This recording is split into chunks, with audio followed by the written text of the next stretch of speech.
ஆண்டவரும் உலக ரட்சகருமாக இயேசு கிறிஸ்து நாமத்திலும் சினர்ஜி இந்தியா மிஷன் சார்பாக உங்களை வாழ்த்துவதில் உங்களை நன்றி சொல்வதில் அதிக మగిழ்చి అడిగిరోం. మన ప్రభువును లోక రక్షకుడైన యేసుక్రీస్తు వారి యొక్క నామం ద్వారా సినర్జీ ఇండియా మిషన్ నెట్వర్క్ ద్వారా మీకు శుభాకాంక్షలు తెలియజేయడం మేము సంతోషిస్తున్నాం. ஆண்டவர் இயேசு உங்களை அளவில்லாதபடி ஆசீர்வதிப்பாராக. ప్రభు అయిన యేసు మితి లేకుండా మిమ్మల్ని ఆశీర్వదించును గాక.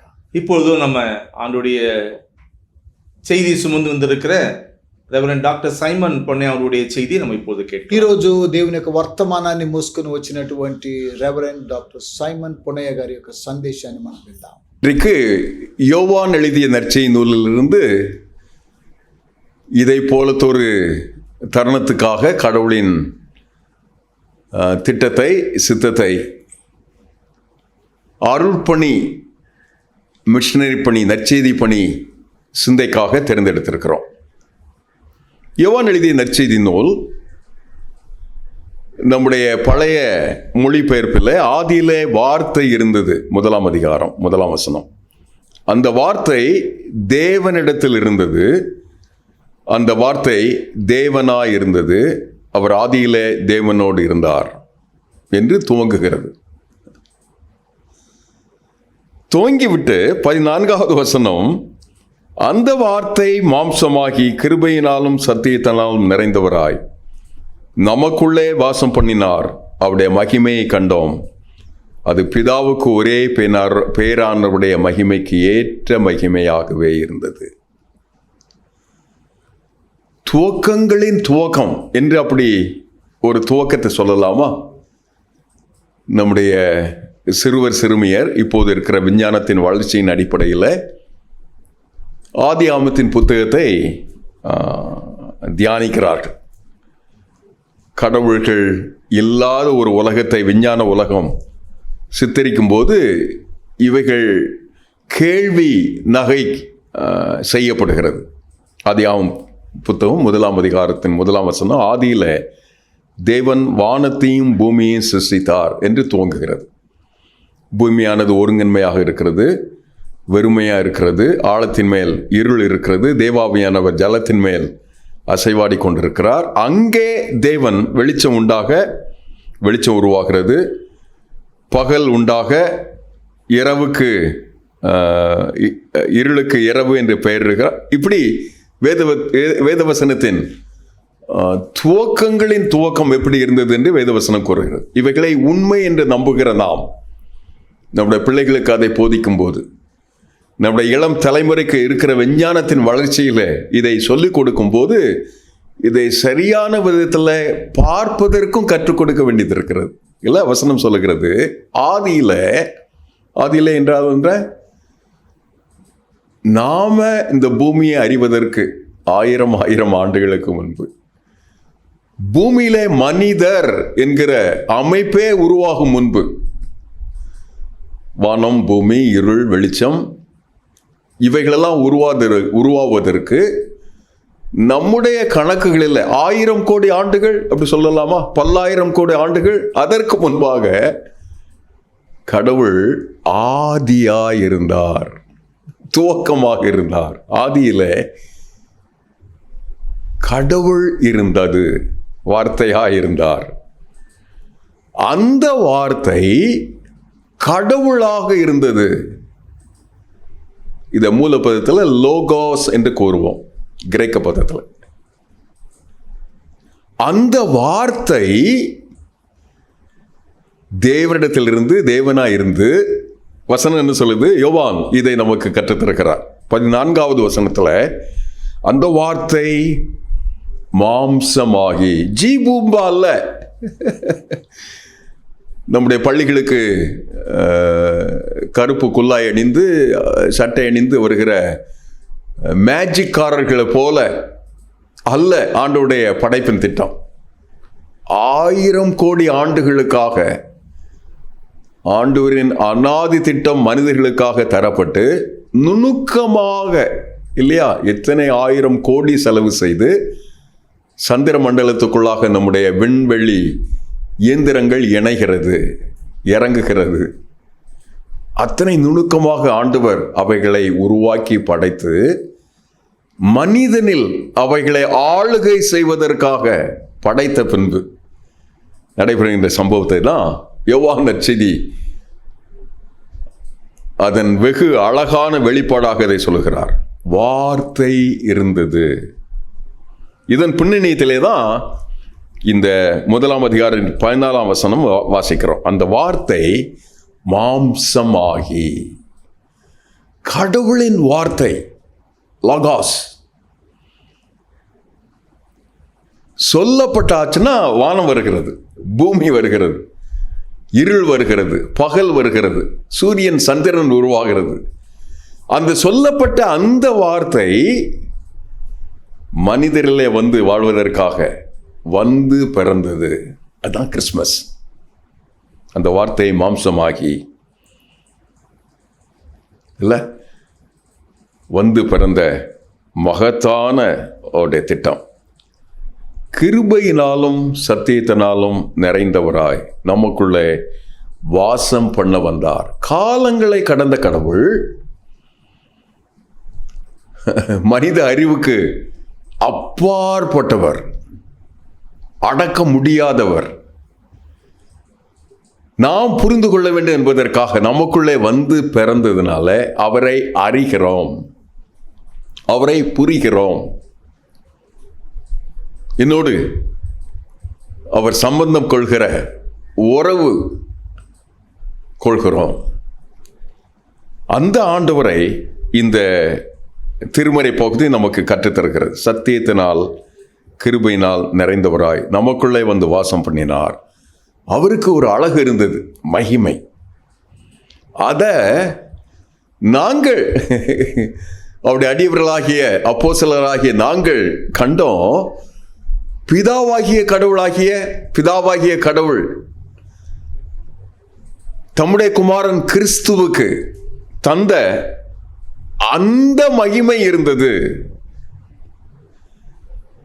அந்த ஒரே பேரானவருக்கு ஏற்ற மகிமையாகவே அது இருந்ததுனால அதை சாட்சி கொடுப்பதற்கு இங்கே ஒரு மனிதனை வைத்திருந்தார். அவருக்கு முன்பாக இவர் பிறந்தார். சக்கரியா வீட்டில் நடைபெற்ற ஒரு அற்புதம். எலிசபெத்துக்கு ஆண்டவர் தந்த இதே வாக்குத்தத்தம், அந்த வாக்குத்தத்தம் நிறைவேறி யோவான் பிறக்கிறார்.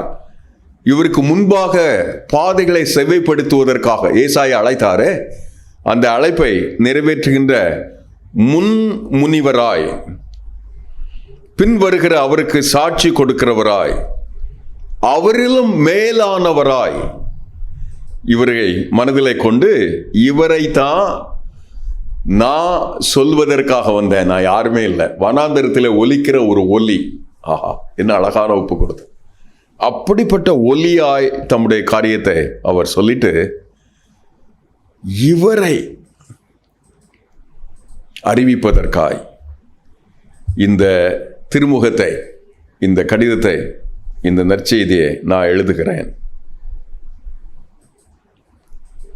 ஆண்டவரின் திருத்திட்டத்தில் பொதுவாக பிரபலமானவைகள் மட்டும்தான், வழக்கமானவைகள் மட்டும்தான் என்று இருக்கும்போது யோவான் இவைகளுக்கு சற்று விலகி நின்று தைரியம் கொண்டு புதிய விதமாக கடவுளுடைய பார்வையை இந்த பூமிக்கு தருகிறார். பாருங்கள், அது என்ன? அவருடைய பரிபூர்ணத்தில் நமக்கு கிருபை கிடைத்தது. கிருபை என்றால் என்ன? தகுதியில்லாத எனக்கு அருளப்படும் தயவு.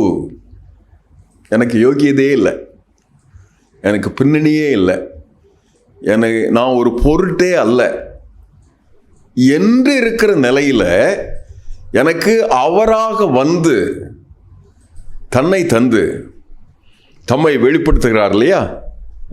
அதுதான் கிருபை.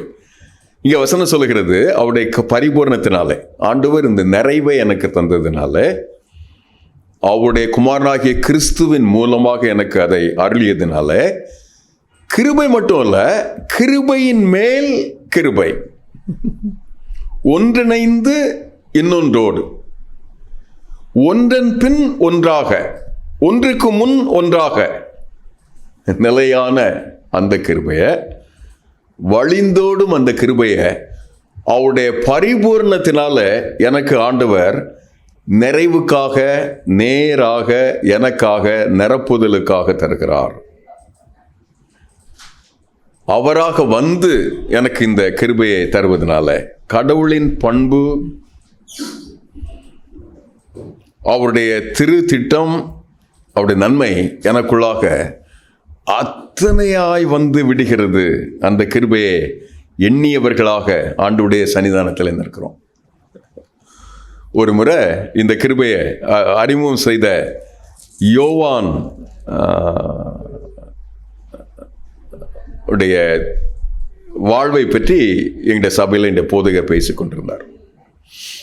அது என்னுடைய கிரியையினால் அல்ல, நான் செய்கிற மார்க்க மத வைராக்கியத்தினால அல்ல, அவராக வந்து தகுதியில்லாத எனக்கு அவராக தயவாக அருளப்படுகின்ற விதத்தில் எனக்கு இது தரப்படுகிறது என்று சொல்லிட்டு இந்த யோவானை இதை அறிமுகப்படுத்தினால என்னுடைய நண்பனுக்கு அவன் ஆண்டவரை ஏற்று மனம் திரும்பியதுனால இந்த மனம் திரும்புதலின் பேரை யோவான் என்று பெயர் வைக்கணும், ஜான்னு பெயர் வைக்கணும்னு சொல்லி சொன்னோம். உடனே போதகர் தனியாக அழைத்து, நாளைக்கு அந்த ஆராதனை, அதுக்கு முன்னால் அந்த யோவான் யாருன்னு சொல்ல கொஞ்சம் கேட்போமா அப்படின்னு அந்த யோவானுடைய சரித்திரத்தை எல்லாம் சொல்கிறார்.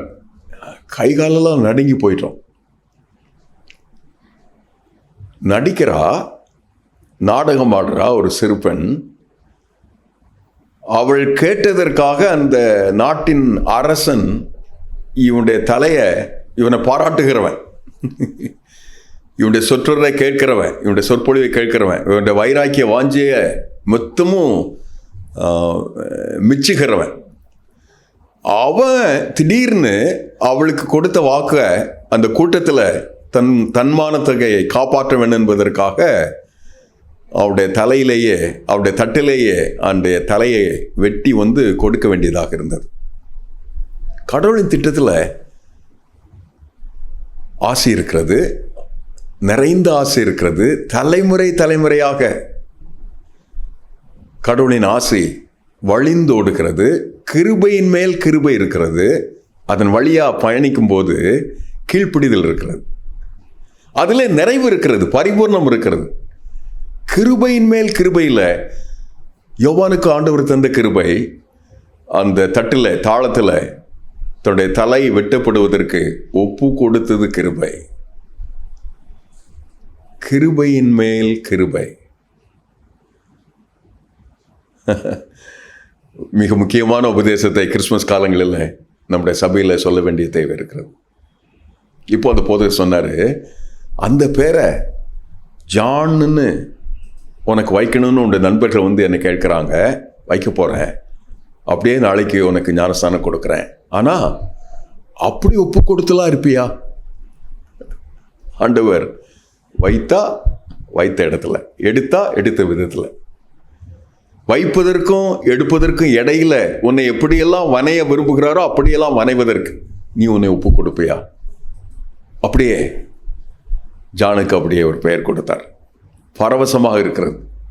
அப்படி நடைமுறை வாழ்வில் ஆண்டவரின் கிருபையை பாடுகளில், கண்ணீரில், சோதனையில், ஆனந்த கழிப்பில், கொண்டாட்டத்தில், கிருபையில் ஆண்டவரின் கிருபையை கிருபைக்கு மேல் கிருபையாக பெற்றுக்கொண்ட விதத்தில் கொண்டாடுவதற்காக இந்த கிறிஸ்மஸ் காலங்கள் நம்மை அழைக்கிறது. இன்றைக்கு நாம் எடுக்கிற முக்கியமான தீர்மானம் என்ன? பிரபலமானது, வழக்கமானது, சடங்காச்சாரமானது, பாரம்பரியமானது செய்வோம். அப்படி ஆண்டவர் வழி நடத்துகின்ற விதங்களிலெல்லாம் அதை செய்வதற்கு நம்ம ஒப்பு கொடுப்போம். நல்லது. அந்த கிருபையில் ஆண்டவர் என்ன வழக்கத்துக்கு விலகி தீர்மானத்துக்கு, ஒப்பு கொடுத்தலுக்கு, உடைவுக்கு, தியாகத்திற்கு, அர்ப்பணிப்புக்கு ஆழமான ஒரு மாதிரிக்கு, இன்னொரு லெவலுக்குன்னு சொல்கிறாங்கல்ல, இல்லை கிரிக்கெட்டில் இப்போ பேசும்போது தமிழ் பேசுகிறாங்க, இறங்கி ஆடினாங்கப்பா, சுழன்று ஆடினாங்கப்பா, உயிரை கொடுத்து ஆடுறாங்கப்பா. அப்படி கடவுளின் திட்டத்தை இந்த பூமியில நிறைவேற்றுவதற்காக வார்த்தை எனக்கு மாம்சமாகி கிருபையினாலும் சத்தியத்தினாலும் நிறைந்தவர்களை வாசம் செய்யும் போது, முன்னே கிருபை பின்னே கிருபை, அடுக்கடுக்கான கிருபை, நிலையான கிருபை, வழிந்தோடும் கிருபை, அவைகளின் வழியே பயணிக்கும் போது கடவுளின் திட்டத்தை நிறைவுக்காக அது எதுவாக இருந்தாலும் ஏற்பதற்கு, மனம் பதறாமல் இருப்பதற்கு ஆண்டவர் கிருபை தருவார். அந்த கிருபையிலே நான் வரும்போது எபிரேயருக்கு எழுதிய கடிதத்தில் 4வது அதிகாரம் 16ஆம் வசனத்தில் வாசிக்கிறோம். என்னாகமத்தின் புத்தகத்தில் இந்த ஆசையை தான் இன்றைக்கும் இஸ்ரவேல் ஜனங்கள் விழுந்து தரை மட்டும் குனிந்து இதை ஏற்கிறார். கர்த்தர் உங்களை ஆசீர்வதித்து காக்க கடவர், தெண்டு நிட்டு விழுந்து விடுகிறார்கள். அவர் தம்முடைய திருமுக பிரகாசத்தை உண்மையில் வீச செய்ய கடவர். அந்த கிருபைக்கு என்னை ஆழமாய் ஒப்பு கொடுத்த ஒரு வாழ்க்கைக்காக இந்த கிறிஸ்துமஸ் காலங்கள் எனக்கு அருளப்படுவதாக. சேலம் மாவட்டத்தில் ஒரு மலைப்பகுதி இருக்கிறது. பிராண்ட் அம்மையாருங்கிற ஒரு அம்மா தான் அங்கே இருக்கிற ஒரு ஓரம் கட்டப்பட்ட ஒரு மக்கள் இனத்திற்கு இயேசுவை சொல்வதற்காக வந்தாங்க. இங்கே இருக்கிற ஸ்ட்ரிக்ட் பேப்டிஸ்ட் திருச்சபையின் ஒரு மகத்தான புதல்வி என்று அவர்களை சொல்ல வேண்டும். அவருடைய மகன்தான் உலகம் போற்றுகின்ற ஒரு அறுவை சிகிச்சை நிபுணர். குஷ்டரோகம் போன்ற கொடுமையான ரோகங்களுக்கு இப்படிப்பட்ட அறுவை சிகிச்சைகளை செய்ய வேண்டும் என்று அறிமுகம் செய்து உலகத்தில் மிக பிரபல்யமான பால் பிராண்ட் என்கிற ஒரு மகத்தான மருத்துவர், அவரை சியாட்டில் என்கிற நகரில் ஒரு சின்ன கார் ஷெட்டில் அவர் வாழ்ந்து கொண்டிருப்பதை பார்த்த நினைவு எனக்கு பூரிப்பாக இருக்கிறது. இவ்வளவு உயரமான மனிதர், மிக பிரபலமானவர், அவருடைய எழுத்து, ஆக்கம், உருவாக்கம், விஞ்ஞானம், வளர்ச்சி, கண்டுபிடிப்பு அவருக்கு சமமாக இன்னொருவர் இல்லை என்று சொல்லும் அளவிற்கு வளர்ந்த மனிதர் எளிமையாக வாழ்கிறார்கள் என்று பார்க்கும்போது அவருடைய தாயுடைய சரித்திரத்தை எனக்கு சொன்னாங்க. அவர் வாழ்ந்த எல்லைக்கு சென்று அவரை அறிந்து கொண்டேன். பிராண்ட் அம்மையார் கிறிஸ்மஸ் அன்றைக்கு மரணம் அடைகிறாங்க. அவங்களுக்கு ஆசை, எனக்கு ஒரு பெட்டி செய்யாதீங்க, கல்லறை செய்யாதீங்க, இங்கே இருக்கிற இந்த இனத்து மக்களுக்கு எப்படி அடக்கமோ அதே போல் ஒரு ஓலை இல்லை கூடை செய்து அந்த கூடைக்குள்ளாக செத்த சரத்தை வைத்து குழி தோண்டி புதைக்கிறோம், அப்படியே நான் செய்யணும்னு ஆசைப்படுகிறேன்னு சொன்னாங்க. அப்படி தான் அவங்கள அங்கே செய்தாங்க. என்ன அழகான ஆண்டவருக்காக தங்களை தாரை வார்த்து கொண்ட மனிதர்கள் மகத்தான இந்த கிருபைக்கு தங்களை ஒப்புக்கொண்டார். அந்த கிருபை இந்த கிறிஸ்மஸில் உங்களை சந்திப்பதாக, தேவனுடைய இரக்கமுள்ள கிருபைக்கு, பராமரிப்புக்கு உங்களை ஒப்பு கொடுத்து நடத்துவதாக, தெண்டு நிட்டு பணிந்து அந்த கிருபை ஏற்று வாழ்வதற்கு, கிருபையின் மேல் கிருபை பெற்றவளாக வாழ ஆண்டவர் நம்மை ஆசீர்வதித்து வழி நடத்துவாராக. ஆமென்.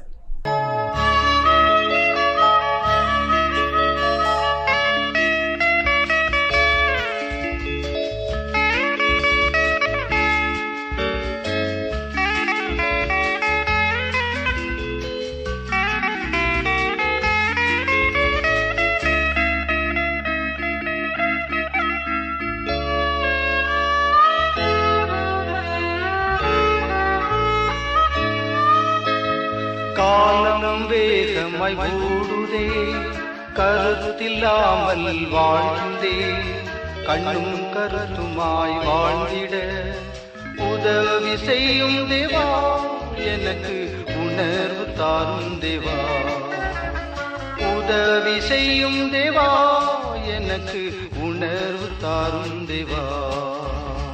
காலம் வேகமாய் ஓடுதே.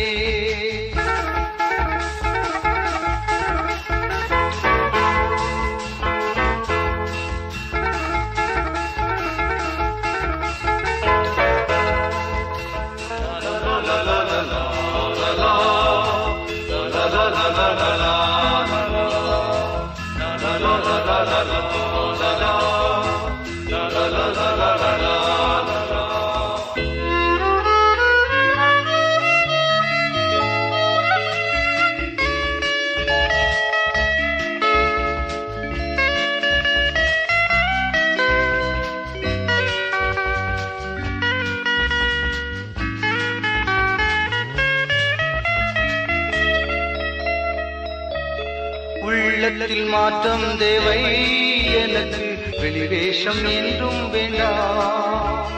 உள்ளத்தில் மாற்றம் தேவை எனக்கு, வெளிவேஷம் என்றும் வேண்டாம்.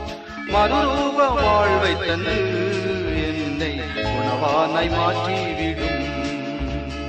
மறுரூப வாழ்வை தந்து என்னை உணவானாய் மாற்றிவிடும். காலம் வேகமாய் ஓடுதே.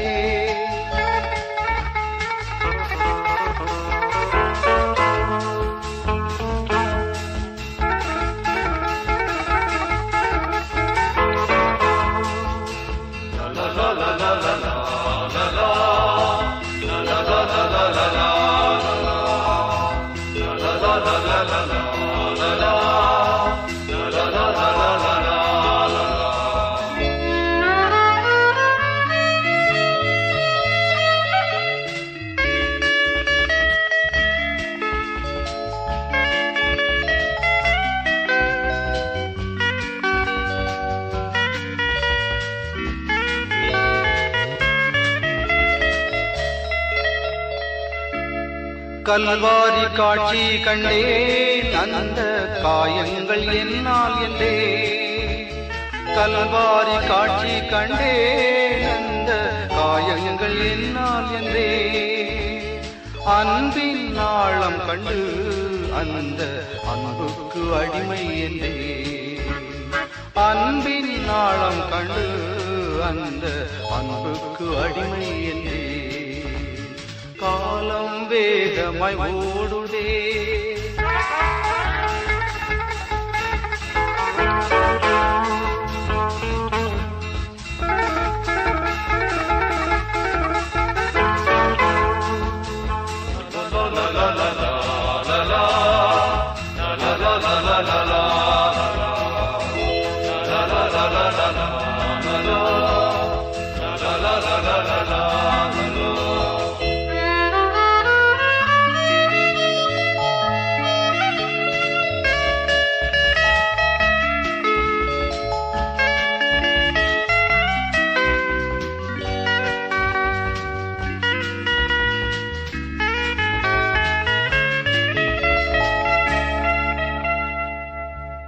கண்ணீருடன் ஜெபிக்க எனக்கு ஜெபத்தின் ஆவி தரும். கண்ணீருடன் ஜெபிக்க எனக்கு ஜெபத்தின் ஆவி தரும். கிருபையின் காலம் இப்போதும் இயேசுவே அருள் கூர்ந்து எம்மை எழுப்பும். கிருபையின் காலம் இப்போதும் இயேசுவே அருள் கூர்ந்து எம்மை எழுப்பும். காலம் வேகமாய் ஓடுதே.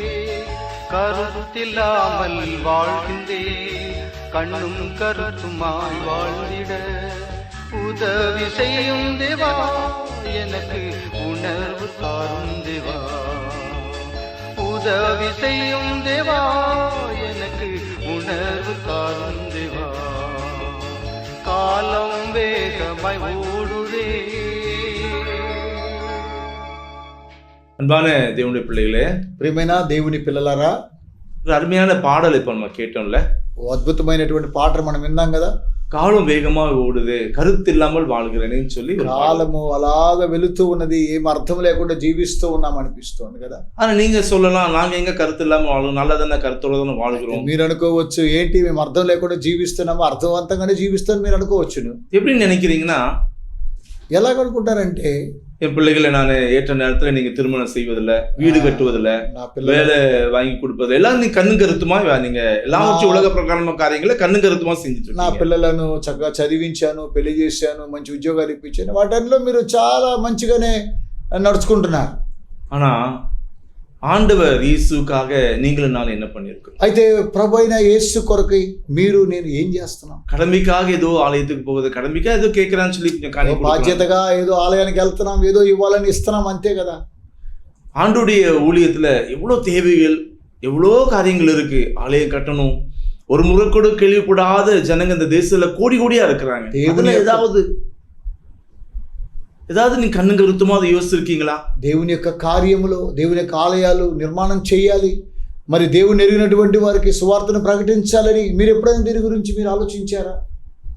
நாளையில நீங்க தீர்மானம் பண்ணணும். ఈరోజు మీరు తీర్మానం తీసుకోవాలి. ஆண்டவரே, இந்த உலகத்துல உங்களையும் என்னையும் வாழ வைத்து ஆசீர்வதித்து கொண்டிருக்கிற ஆண்டவர் இயேசுவுக்காக நாங்க என்ன செய்ய முடியும்னு சொல்லி யோசிக்கணும். ఈ లోకములో మిమ్ములను నన్ను ఆశీర్వదించిన ఆ దేవుని కొరకై నేను ఏం చేయాలని ఒకసారి మీరు యోచించాలి. கடந்த ஒரு 20 ஆண்டுகள பின்பாக திரும்பி பாருங்களேன். గతించిన 20 సంవత్సరాలు ఒకసారి వెనుదిరిగి చూడండి. நம்ம எப்படி இருந்தோம், మనం ఎలా ఉన్నాం, இப்ப எப்படி இருக்கிறோம், ఇప్పుడు ఎలా ఉంటున్నాం. இவ்வளவு ஆசீர்வாதத்தை நம்ம ஆண்டு கொடுத்திருக்கிறார்ல. ఇంత ఆశీర్వాదాలు దేవుడు మనకు అనుగ్రహించాడు. இந்த ஆண்டவருக்காக நீங்களும் நான் என்ன செய்ய போறோம்? అయితే ఈ దేవుని కొరకై మీరు నేను ఏం చేయబోతున్నాం? இந்த ஆண்டவருக்காக செய்வதற்காக தான் இந்த சினர்ஜி இந்தியா மிஷன் என்ற ஒரு இயக்கத்தை ஆண்டவர் நம்ம கையில கொடுத்திருக்கிறார். మరి దేవుని కొరకై సేవ చేయడం కోసమే ఈ సినర్జీ ఇండియా అనేటువంటి இந்த మిషనరీ விஷயாన్ని దేవుడు మనకి ఇస్తున్నాడు. இந்த சினர்ஜி இந்தியா மிஷன் ஆனது ஒரு முறை கூட இந்த தேசத்துல ஆண்டவர் பற்றி அறியாத மக்கள் மத்தியில பணி செய்து ఈ கொண்டிருக்கிறார். సినర్జీ ఇండియా మిషన్ యొక్క ప్రాముఖ్య ఉద్దేశం ఏంటో తెలుసా? ఎవరు కూడా యేసుని గురించి తెలియలేదు అని చెప్పకూడదు. உங்களை நோக்கி நாங்க அன்பா கேட்கிறது என்னன்னா, இந்த ஊழியத்தை கூட நீங்க இணைந்து அந்த இடத்துல ஆண்டுடைய பணியை செய்வதற்கு நீங்க கடந்து வரலாம். నేను మీతో ఒక విజ్ఞాపన చేస్తున్నదేమనగా, ఈ యొక్క సేవలో మీరు కూడా ఏకం కండి. இல்ல இந்த இடத்துல ஒரு ஆலயத்தை கட்டுவதற்காக நீங்க கடந்து வரலாம். ఒకవేళ ఒక ఆలయాన్ని కట్టడం కోసం మీరు ముందుకు రావచ్చు. இல்ல எங்களுக்கு நிறைய வேலை இருக்கு, ரொம்ப பிஸியா இருக்கிறோம், இந்த ஊழியத்தை நாங்க காணிக்கையா தாங்குறோம்னு சொல்லி நீங்க காணிக்கை கொடுத்து தாங்க. చాలా బిజీగా ఉన్నాం, మేము ఏమి చేయలేం, పోనీ ఈ సేవ కొరకై కానుకలను పంపిస్తామని మీరు అనుకోవచ్చునేమో. இப்படி இந்த ஊழியத்தை நீங்க தாங்கும்போது ఈ విధంగా ఈ యొక్క సేవకు సాయం இந்த చేస్తున్నప్పుడు தேசத்துல இயேசுவை அறியாத மக்கள் அநேகர் இயேசுவை அறிந்து கொள்வார்கள். ఈ దేశంలో యేసు ప్రభుని ఎరిగినటువంటి అనేకమైన జనాంగం యేసుని తెలుసుకోగలుగుతున్నారు. இப்படி நீங்க இந்த சினர்ஜி இந்தியா மிஷனை ஜெபத்தினாலும் காணிக்கைங்களாலும் தாங்க நினைச்சவங்களை எங்களை அன்பாக எங்களுடைய ஸ்தாபனத்தின் சார்பாக உங்களை அன்பாக ఈ கேட்டுக்கொள்கிறோம். యొక్క సినర్జీ ఇండియా మిషన్ నెట్వర్క్ ని మీ యొక్క కానుకల ద్వారా, ప్రార్థన ద్వారా మీరు మాతో కూడా సహకరించాలని ప్రేమతో కోరుతూ ఉన్నాను. ஆண்டவர் இயேசு உங்களையும் குடும்பத்தையும் ஆசீர்வதிப்பாராக. ప్రభువైన యేసు మిమ్మల్ని మీ కుటుంబాన్ని ఆశీర్వదించును. இப்போ நம்ம மத்தியில் இருக்கிற ஆயவர்கள் கடைசியாக செபித்து ஆசீர்வாதம் கூறுவார்கள். మన మధ్యలో ఉన్నటువంటి మరి మన దైవ సేవకులు మీకోసం ప్రార్థన చేసి ముగిస్తారు.